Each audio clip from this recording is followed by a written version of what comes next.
بسم الله الرحمن الرحيم نحمده ونصلي على رسوله الكريم أما بعد أعوذ بالله من الشيطان الرجيم بسم الله الرحمن الرحيم إنما الخمر والميسر والأنصاب والأزلام رجس من عمل الشيطان فاجتنبوه لعلكم تفلحون انما يريد الشيطان ان يوقع بينكم العداوة والبغضاء وقال النبي صلى الله عليه وسلم كل مسكر حرام صدق الله العظيم وصدق رسوله النبي الكريم۔ بزرگان محترم اور عزیز دوستو،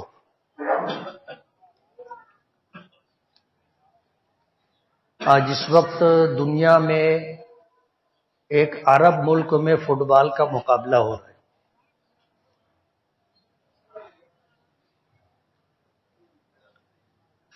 اور اس عرب ملک نے ہمت اور جرأت کر کے ایک فیصلہ کیا، اور وہ فیصلہ یہ ہے کہ شائقین دوران میچ شراب نوشی کسی نشے کا استعمال اسٹیڈیم میں نہیں کر سکتے۔ اس بات کو لے کر کے پوری دنیا میں یہ چیز چرچے کا موضوع بنی ہوئی کہ نشہ آور چیزوں کا استعمال کرنا کیسا ہے، اچھا ہے یا برا ہے۔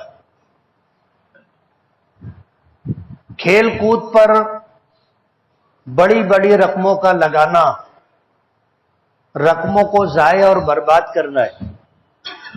کھیل کود کے پیچھے اس طرح منہمک ہو جانا کہ اللہ اس کے رسول کے احکامات پامال ہوں، اسلام اس کی اجازت نہیں دیتا۔ مطلقاً کھیل کود سے اسلام نے منع نہیں کیا، لیکن اس حد تک اس میں آگے چلے جانا کہ اربوں خربوں روپیے ضائع اور برباد ہوں، اور لوگ اس پر بڑے بڑے سٹے لگا کر کے تباہی اور بربادی کے دہانے تک پہنچ جائیں، اور نشے کا استعمال کر کے مار توڑ، فساد، لڑائی جھگڑا، بے حیائی، بے راہ روی، زنا، دوائیات زنا اور اس طرح کی بے حیائی کے جو امور کا ارتکاب کیا جاتا ہے، اسلام نے اس سے منع کیا ہے۔ ہزار خرابیوں کے باوجود یہ ایک فیصلہ جو اس عرب ملک نے لیا ہے، پوری دنیا میں شراب کا، نشہ آور چیزوں کا استعمال کرنا کیسا ہے، یہ چیز چرچے میں۔ ایک بنیادی چیز آپ اگر دیکھیں گے تو دنیا میں جتنے مذاہب پائے جاتے ہیں، کسی مذہب میں نشہ آور چیزوں کا استعمال منع نہیں، سوائے اسلام کے۔ اسلام یہ چاہتا ہے کہ دنیا میں فساد اور بگاڑ برپا نہ ہو۔ اسلام کا مقصد یہ ہے کہ لوگ اپنی جان، اپنا مال، اپنی عزت و آبرو کے ساتھ امن اور چین و سکون کے ساتھ رہے۔ یہ اسلام کا ایک مقصد ہے، اور اس مقصد کو سب سے زیادہ نقصان پہنچانے والی جو چیزیں ہیں ان میں سے ایک چیز نشہ ہے۔ آج پوری دنیا میں عورتوں کے حقوق کے لیے آواز بلند کی جا رہی ہے، باقاعدہ اس کے لیے تنظیم ہے، اور یہ تنظیم پوری دنیا میں ہر علاقے میں، ہر شہر میں اپنا دفتر بنانے کی کوشش کر رہی ہے، اور عورتوں کے حقوق کے لیے آواز اٹھائی جاتی ہے، مطالبات کیے جاتے ہیں۔ کسی خاتون کے ساتھ، کسی عورت کے ساتھ کوئی نازیبا معاملہ پیش آتا ہے تو یہ تنظیم میدان عمل میں آ جاتی۔ سروے یہ ہے کہ عورتوں کے حقوق اگر ضائع ہوتے ہیں یا عورتوں کے حقوق ضائع کیے جاتے ہیں تو اس کی سب سے بڑی علت اور اس کا سب سے بڑا سبب نشہ ہے۔ نشے کی وجہ سے انسان کی عقل زائل ہو جاتی ہے، اچھے اور برے کی تمیز ختم ہو جاتی ہے. بسا اوقات بیوی اور بیٹی کا فرق ختم ہو جاتا ہے. شراب کی حالت میں باپ بیٹی کی آبرو ریزی تک پہنچ جاتا ہے. یہی حال شراب پینے والے کا بسا اوقات دوسری خواتین کے ساتھ ہوتا ہے.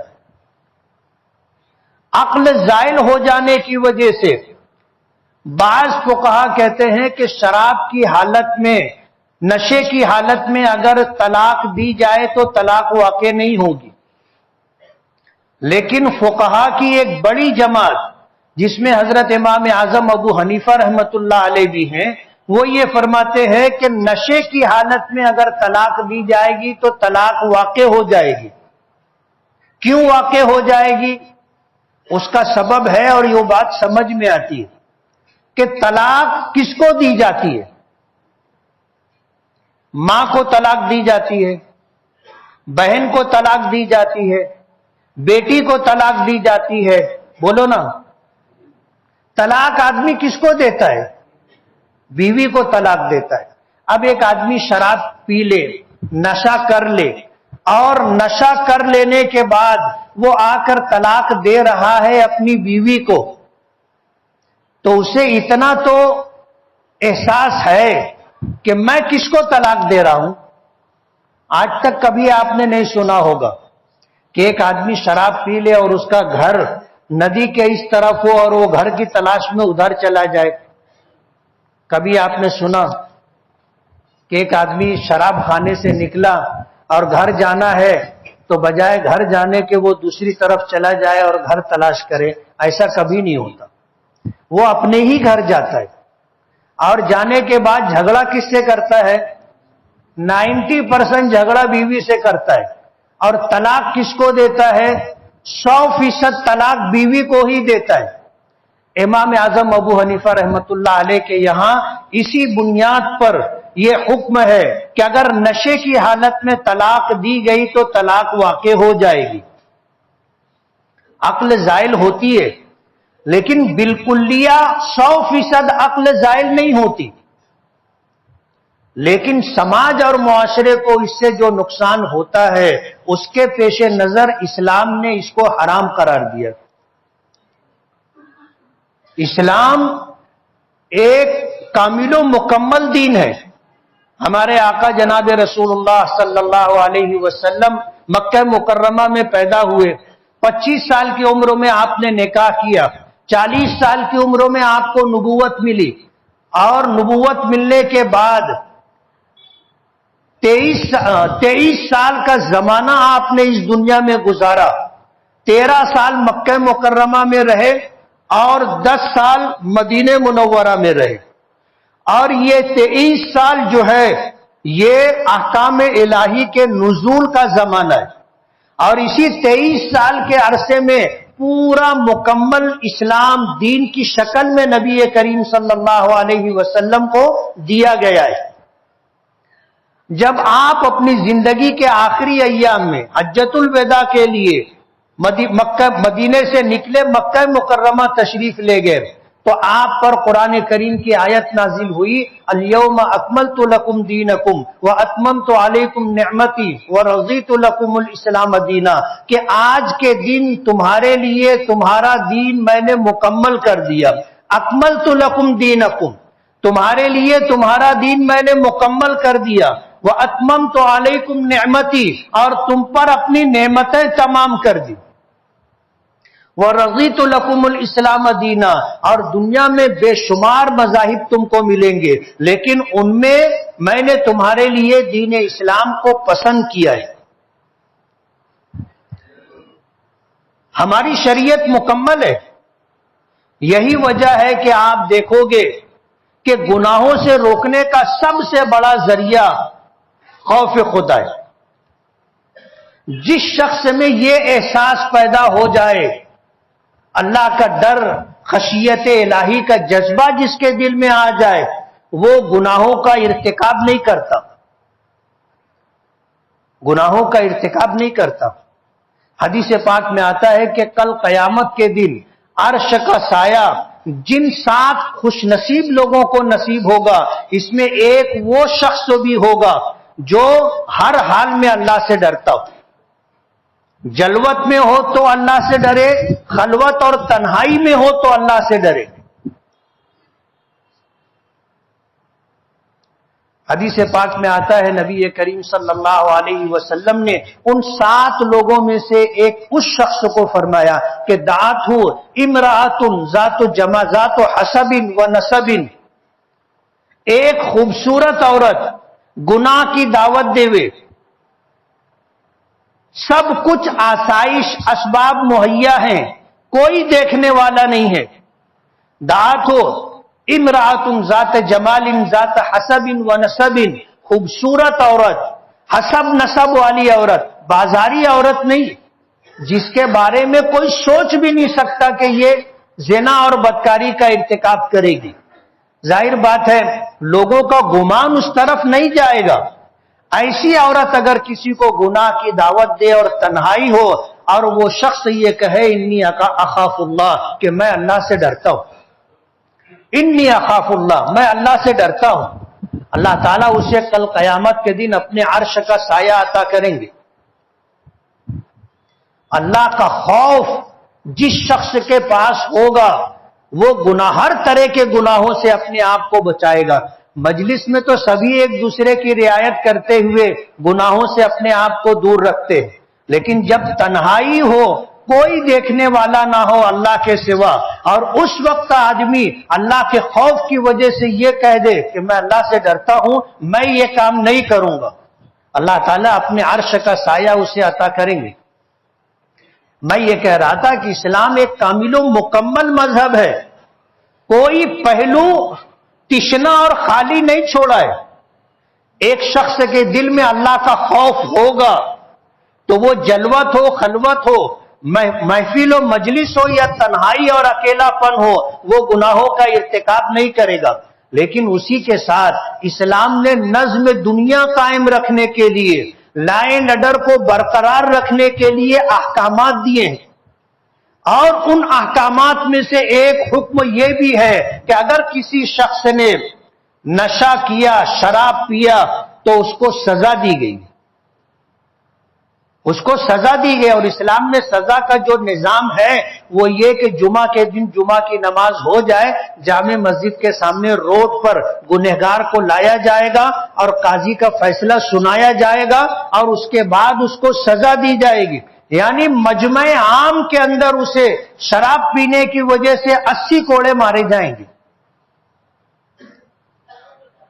اسلام نے سزا دی ہے۔ دنیا بہت شور کرتی ہے، آج مستشرقین نے اسلام کے اس نظام پر شدید اعتراضات کیے کہ اتنی سخت سزا، لیکن جب ان پر پڑتی ہے تو وہ یہ کہنے پر مجبور ہو جاتے ہیں کہ اسلام ہی دین فطرت ہے، اور اسلام کے قوانین سے ہی، اس کے نفاذ سے ہی دنیا میں امن و امان، چین و سکون آئے گا، اور دنیا میں لوگوں کی جان، مال، عزت و آبرو محفوظ رہے گی۔ دنیا اعتراف کرنے پر مجبور ہے۔ آج شائقین کو جب شراب پینے سے اسٹیڈیم میں روکا اور منع کیا گیا تو یہ موضوع چرچے میں آ گیا۔ آج پوری دنیا میں یہ چیز چرچے میں ہے، اور اللہ کا احسان اور کرم ہے کہ اسلام نے جس چیز کو منع کر دیا ہے اس کی خرابیاں آج لوگوں کو سمجھ میں آ رہی ہیں۔ اسٹیڈیم میں پینے سے کیوں منع کیا گیا؟ 2 ٹیموں میں مقابلہ ہو رہا ہے، ہار یا جیت تو ہوگی، اور ہار اور جیت ہوتی ہے تو پھر اسٹیڈیم میں جو لوگ، جو شائقین ہوتے ہیں، میچ دیکھنے کے لیے آتے ہیں، اگر شراب کی نشے کی حالت میں ہو تو پھر بات آگے بڑھتی ہے اور جھگڑے تک نوبت آ جاتی۔ منع کیا گیا، اسی لیے آج دنیا اس بات کا اعتراف کر رہی ہے۔ نظم دنیا قائم رہے، امن و امان، چین و سکون، شانتی برقرار رہے، اس کے لیے شراب کو، نشہ کو منع کیا گیا۔ نبی کریم صلی اللہ علیہ وسلم کا ارشاد مبارک ہے، کل مسکرین حرام، ہر نشہ لانے والی چیز حرام ہے۔ حضور نے یہ نہیں فرمایا کہ الشراب حرام، کہ شراب حرام ہے، انگور کی شراب حرام ہے۔ اللہ کے رسول نے یہ نہیں فرمایا ہر نشہ آور چیز. آج تو دنیا حیران ہے کیسے کیسے نشے ایجاد کیے جا رہے ہیں. نہ معلوم کہاں کہاں سے ڈھونڈ ڈھونڈ کر کے نشے لائے جا رہے ہیں. ایسے ایسے نام سامنے آ رہے ہیں جو نام ماضی میں کبھی کسی نے سنا نہیں تھا. جانکار لوگ پریشان ہیں کہ یہ نیا نیا نشہ کہاں سے لاتے. آج سے 1400 سال پہلے پیغمبر اسلام ہمارے آقا جناب رسول اللہ صلی اللہ علیہ وسلم نے کتنے مختصر جملے کے اندر یہ بات فرمائی کل مسکرن حرام. ہر نشہ لانے والی چیز حرام ہے. پھر وہ چاہے پینے کی چیز ہو یا کھانے کی چیز ہو یا سونگھنے کی چیز ہو, ہر نشہ لانے والی چیز حرام ہے. آج دنیا حیران ہے کہ پیغمبر اسلام کی ایک ایک بات, چھوٹا چھوٹا جملہ اتنا شاندار اور تاریخی جملہ ہے کہ لوگوں کے لیے حیرت اور استعجاب کا سبب ہے. اس زمانے میں جب صرف شراب تھی جو پی جاتی تھی, آج تو کھانے کی بھی نشہ آور چیزیں ہیں نا. افیم لوگ کھاتے ہیں, بھنگ کھاتے ہیں, گانجے کا استعمال کرتے ہیں, اور پھر کھانے والی چیزوں کے ساتھ سونگھنے والے نشے بھی ایجاد ہو گئے. اور آنے والا زمانہ نہ معلوم کیسی کیسی چیزیں لے کر کے آئے گا. تو اسلام نے اس پر سزا بھی مقرر کی ہے. آخرت کا معاملہ آخرت پر ہے. ایک آدمی یہ سوچ کر کے مجھے عرش کا سایہ نصیب ہوگا دنیا میں شراب نہ پیے, اللہ عرش یہ کہہ دے کہ میں اللہ سے ڈرتا ہوں اور تنہائی میں بھی شراب نہ پیے, یہ آخرت کی بات ہے. لیکن دنیا میں نظام برقرار رہے اور ہر ایک کی جان مال عزت و آبرو محفوظ رہے, اس کے لیے شریعت نے سزا کا معاملہ رکھا ہے. اور نشہ کرنے والے لوگوں کو 80 کوڑے مارے جائیں گے. یہ سزا اس لیے رکھی گئی ہے تاکہ سماج اور سماج میں رہنے والا ہر فرد اپنی عزت و آبرو, اپنی جان و مال کے بقا کے ساتھ مطمئن زندگی گزار سکے. اس لیے سزا رکھی گئی. اور ایک ماحول بن گیا ہے. اب لوگ قانون سے نہیں ڈرتے, قانون سے نہیں ڈرتے, قانون توڑتے ہیں. اور سماج میں ایسے لوگ بھی ہیں جو قانون توڑنے کے لیے راہیں تلاش کرتے ہیں. ظاہر بات ہے ایسے لوگوں کو سزا سے ہی روکا جا سکتا ہے. کچھ لوگ ہوتے ہیں بولتے ہیں ہمارے پرانے لوگوں نے جو مثل کہی ہے وہ صدیوں کے تجربے کے بعد کہی ہے کہ لاتوں کے بھوت باتوں سے نہیں مانتے. ایسے لوگوں کی جب ٹھکائی ہوتی ہے تو ان کو دال آٹے کا بھاؤ سمجھ میں آتا ہے. اصلاح معاشرہ کے ذریعے سے لوگوں نے لمبے زمانے سے کوشش کی اور کر رہے ہیں کہ سماج کے اندر ایک اچھا ماحول بنے. لیکن اچھا ماحول بنانا کتنا مشکل ہے کرنے والوں کو پتہ ہے. لوگ ایک کان سے سنتے ہیں دوسرے کان سے نکال دیتے ہیں. ہم اللہ کے شکر گزار ہیں کہ اللہ نے ایک تو اچھا آفیسر بھیجا, ایک اچھا آفیسر بھیجا, پورے شہر کا ماحول تبدیل ہو رہا ہے. ڈپارٹمنٹ کو لوگ ہمیشہ برا بھلا بولتے ہیں لیکن کام کرنے والوں کی حوصلہ افزائی بھی کرنا چاہیے. آج میں آپ کو یہ پیغام دینا چاہتا ہوں کہ اگر ایک شخص آپ کے شہر کے ماحول کو بنانے کی کوشش کر رہا ہے تو آپ کو اس کا ساتھ دینا چاہیے.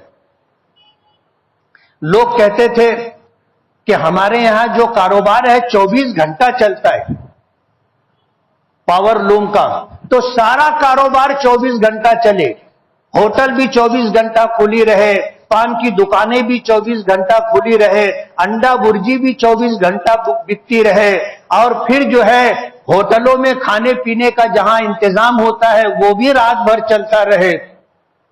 لوگ کہتے تھے ناممکن ہے, اس کو بند نہیں کیا جاتا.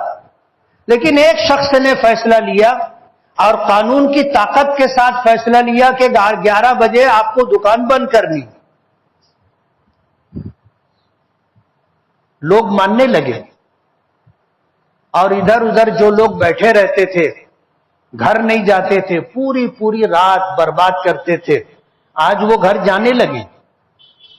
لوگوں کو ادھر ادھر بیٹھنے سے منع کیا جاتا ہے. کچھ کام ہے جاؤ گھر, کام نہیں ہے گھر جاؤ, اور کام ہے تو اندر جاؤ, کارخانے میں کام کرو, سائزنگ میں کاروبار کرو, باہر نہیں.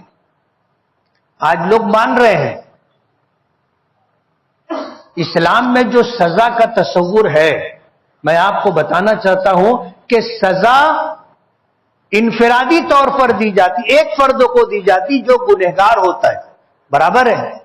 ایسا تو نہیں ہوتا کہ شراب کسی اور نے پی اور ان کے پورے گھر والوں کی پٹائی ہو رہی ہے.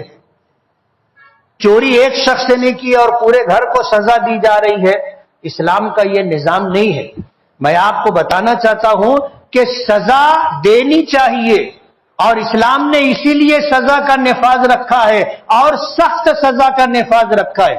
وجہ اس کی یہ ہے کہ سزا فرد کو دی جاتی ہے. جب فرد کو سزا دی جاتی ہے, پورا سماج چین و سکون کے ساتھ رہتا ہے, برابر ہے. اور اگر فرد کو سزا نہیں دی گئی تو پورا سماج پریشان رہتا ہے. سماج میں رہنے والا ہر شخص اس کی ظلم و زیادتی کا شکار بن سکتا ہے. اس لیے اسلام میں سزا کا تصور ہے. اور آپ کو اسلام کی تعلیم پر فخر ہوگا کہ نشے کے لیے سزا مقرر کر دی گئی ہے کہ جو آدمی نشہ کرے گا اس کو 80 کوڑے لگائے جائیں گے. یہ اختیار قاضی کو نہیں دیا گیا, یہ اختیار حاکم کو نہیں دیا گیا کہ ایک آدمی نے شراب پی ہے, نشے کی حالت میں ہے, اسے جو سزا دینا چاہیں آپ طے کریں. یہ اختیار اسلام نے قاضی کو, جج کو, چیف جسٹس کو نہیں دیا. یہ سزا مقرر کر دی ہے کہ جو آدمی نشہ کرے گا اسے 80 کوڑے لگائے جائیں گے. اور اس کا مطلب یہ ہے کہ یہ سزا قیامت تک کے لیے متعین ہے. اس میں ایک کوڑا بھی کوئی کم نہیں کر سکتا. اسلام نے 80 کوڑوں کی سزا مقرر کر دی ہے. کوئی قاضی القضات بھی اس میں کمی نہیں کر سکتا. یہ سزا متعین ہے, یہ سزا متعین ہے. اسلام کا نظام حیات ہے.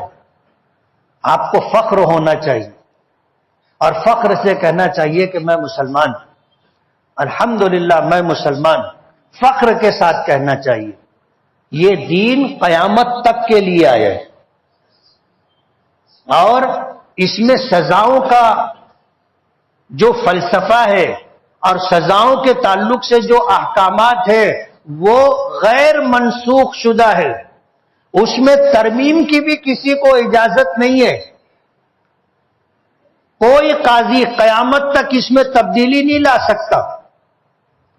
ماضی میں پولیس ڈپارٹمنٹ کے لوگ جب ان لوگوں کے خلاف ہم کارروائی کرنے کی بات کرتے تھے تو وہ عذر پیش کرتے تھے کہ یہاں پر جو ہے ڈرگس کا نظام نہیں, یہاں پر آفیسر نہیں ہے, یہاں پر ان کا آفس نہیں ہے, ناسک سے بلانا پڑتا ہے, اور ایسا ہوتا ہے ویسا ہوتا ہے, اور جس کے پاس کتے گولی کے 10 پنے ہوں گے اس پر ہی کیس بنتا ہے. اس طرح کہہ کر کے گاؤں کے لوگوں کو چلانے کی کوشش کرتے تھے. ہمارا یہ بولنا ہے, ہم یہ نہیں چاہتے کہ آپ ان کے اوپر FIR کریں. ہم یہ چاہتے ہیں کہ یہ سلسلہ شہر میں بند ہونا چاہیے. کیسے بند ہوگا وہ آپ دیکھیے. آج ایک شخص آیا, آ کر کے اس نے بند کرنے کی کوشش کیا اور اسے ٹارگٹ کیا. آج کامیاب ہے. پان کی دکانوں پر جہاں گٹکے بکا کرتے تھے 50% سے زیادہ لوگوں نے گٹکے بیچنا بند کر دیے. وجہ اس کی یہ ہے کہ جو آفیسر آیا ہے یہ سادے لباس میں خود ہی گٹکا خریدنے چلا جاتا نا, اور اس کے ذہن میں جو خاکہ ہوگا لوگوں کی بات چیت کرنے کے بعد آیا ہوگا کہ وہ دکان پر جا کر گٹکا خریدا, دکاندار نے دیا تو بولے اس کو گاڑی میں بیٹھاؤ. اب وہ گاڑی میں بیٹھ گیا تو اس سے لے جا کر کے پوچھا کہ تو مال کہاں سے لاتا ہے, تجھ کو مال کون دیتا ہے؟ اس کو بلایا گیا, اس سے پوچھا گیا کہ تو مال کہاں سے لاتا ہے. تو ظاہر بات ہے کڑی ہے. پہلے جو اس میں دھنا سیٹ لوگ تھے, ہول سیل بیوپاری تھے, پورے شہر کے لوگوں کو, اچھے اچھے گھرانوں کے بچوں کو کینسر کے مرض میں مبتلا کرنے کے ذمہ دار, آج کروڑوں اربوں کی پراپرٹی انہوں نے مالیگاؤں میں بنا لی ہے اور بالکل بے خوف ہو کر کے جی رہے تھے. وجہ اس کی یہ تھی کہ جو کمائی ان کو حرام طریقے سے ملتی تھی اس میں دوسروں کا بھی حصہ رہتا تھا. اسلام کا کتنا شاندار اصول ہے. کتے کا گوشت تو حلال ہے یا حرام ہے؟ حرام ہے. اور حرام پیسے سے جو بکرے کا گوشت خریدا گیا وہ حلال ہے کہ حرام ہے؟ وہ بھی حرام ہے. کتے کا گوشت تو حرام ہے تو حرام کمائی سے جو بکرے کا گوشت خریدا گیا ہے وہ بھی حرام ہے. ان دھنا سیٹوں پر ہاتھ ڈالنے والا کوئی نہیں تھا نا. میں نے سنا ہے, بات صحیح ہے یا غلط, لیکن سنا ہے میں نے, ایسے ایک ہول سیل بیوپاری کو لا کر کے بٹھایا گیا اور اس سے پوچھا گیا کہ تو مالیگاؤں میں سپلائی کرتا ہے؟ بولے میں نے 3 مہینے سے ایک پوڑی بھی نہیں بیچی. لیکن جب ایک پان کی دکان والے کو لایا گیا کہ تو پوڑی کہاں سے لاتا ہے؟ بولے بلال دیتا ہے. بلال سے پوچھا تو بولے وہ خالد دیتا ہے. خالد سے پوچھے تو بولے وہ اسلام دیتا ہے. اسلام سے پوچھے تو بولے یہ دیتا ہے. جس کو بٹھا کے رکھے تھے بتا دیا کہ یہ دیتا ہے, اور وہ 3 مہینے سے ایک پوڑی بھی نہیں بیچا تھا نا. اس کی جو دھلائی کی گئی تو اچھے اچھوں کے ہوش ٹھکانے آ گئے. تو اسلام میں جو سزا کا تصور ہے بات یہیں سے بنے گی. ان کے اوپر FIR درج ہو نہ ہو ہمیں اس سے مطلب نہیں ہے, لیکن شہر کے اندر نشہ آور چیزوں کی خرید و فروخت بند ہونا چاہیے.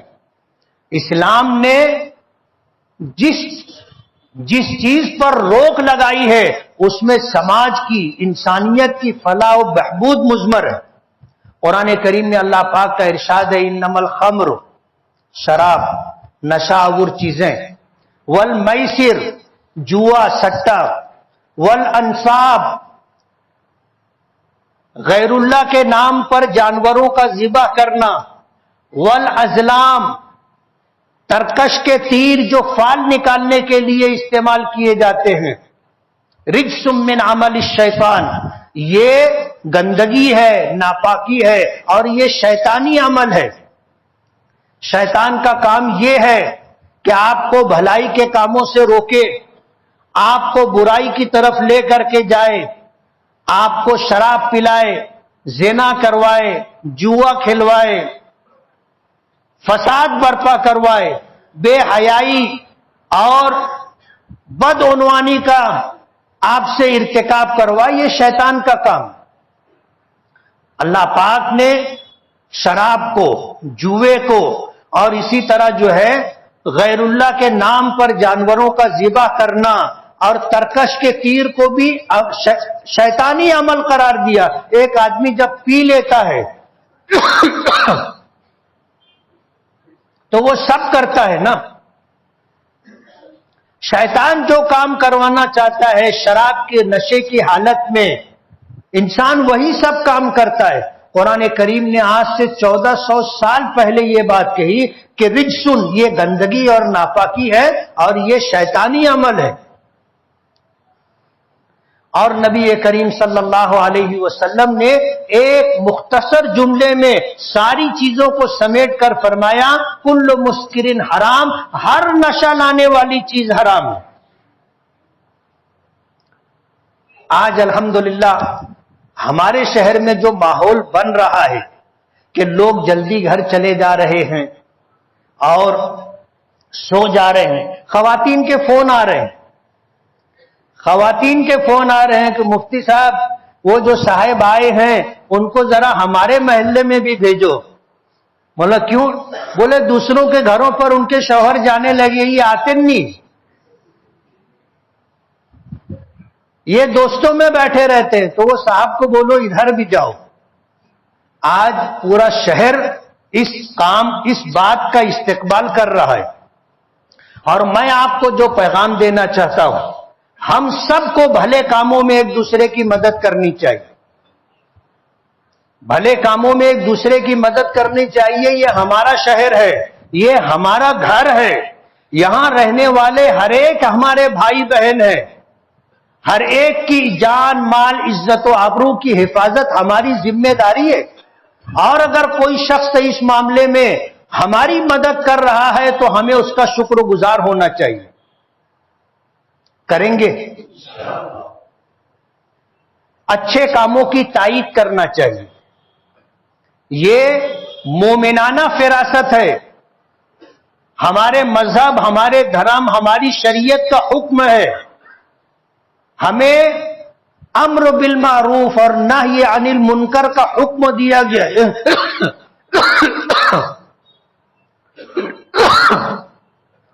امر بالمعروف کا حکم دیا کہ بھلی باتوں کا حکم دو اور نہی عن المنکر، برائی سے لوگوں کو روکو.